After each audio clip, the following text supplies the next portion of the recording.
Ekzistenca e Anastasia Nulatosit në krye të kishës ortodokse autoqefale të Shqipërisë ka qenë që në fillim një koncesion politik ndaj Athinës, një marrëveshje e pashkruar e bërë në emër të stabilitetit që në fakt i ka kushtuar shumë Shqipërisë. Vetë kishës, komunitetit ortodoks dhe gjithë shoqërisë shqiptare, në vend që të sillte bashkim shpirtëror, ajo krijoi një varësi politike nga Greqia duke lënë në hije misionin kombëtar të ortodoksisë shqiptare. Për 30 vjet, elita politike shqiptare nga e majta në të djathtë ka heshtur për këtë kompromis. Asnjë nuk ka guxuar të hap debatin mbi faktin se kisha shqiptare u vendos në drejtimin e një kleriku të dërguar nga Athina, në kundërshtim me frymën e autoqefalisë që Theofan Noli e pagzoi me shqipen e tij të shenjtë. Kisha u zvarrit midis fesë dhe politikës.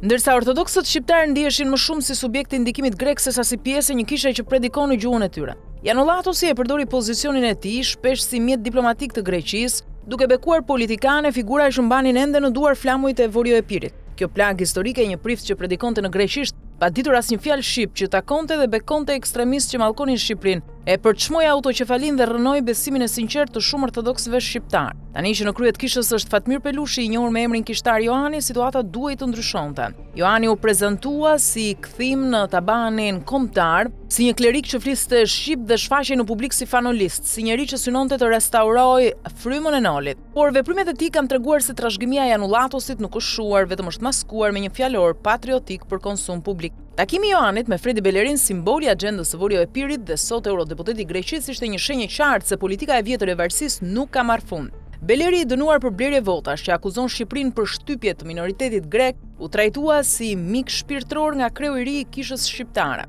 Një gjest që e tradhton fjalën e tij për kthim kombëtar dhe e kthen Johanin në një rekuizit të politikës greke në Tiranë. Kjo nuk ka të bëjë me besimin, por me dinjitetin kombëtar të kishës shqiptare, që s'mund të udhhiqet nga njerëz që japin legjitimitet politik kuajve të Trojës. Johani mund të ketë detyrime shpirtërore ndaj paraardhësit të tij, që pritet ta shpallin shenjtë, por nuk mund të vazhdojë të bëjë politik në shërbim të Greqisë, ndërsa flet për patriotizëm. Nëse ai dëshiron ta ndjek besnikërisht rrugën e Janulatosit, le ta pranoj hapur, se është zbatuesi porosive të shefit të tij shpirtëror, jo pasuesi Nolit dhe Luarasit, sepse përndryshe çdo përbetim kombëtarist i tij është një maskë e re e revanshizmit të vjetër grek që ortodoksët shqiptarë kanë njohur mirë dhe e kanë refuzuar me dhimbje. Koha e koncesioneve fetare e politike ka mbaruar. Kisha ortodokse autoqefale e Shqipërisë nuk i përket as Athinës as Tiranës, por besimtarëve shqiptar që luten në gjuhën e tyre. Nëse Fatmir Pelushi do të vazhdojë të jetë pjesë e enturazhit të Vorioepirit, historia do ta trajtojë ashtu si ata që helmuan Petro Luarasin dhe ndaluan fjalën e Zotit në shqip, dhe në këtë rast do të ketë të njëjtin fat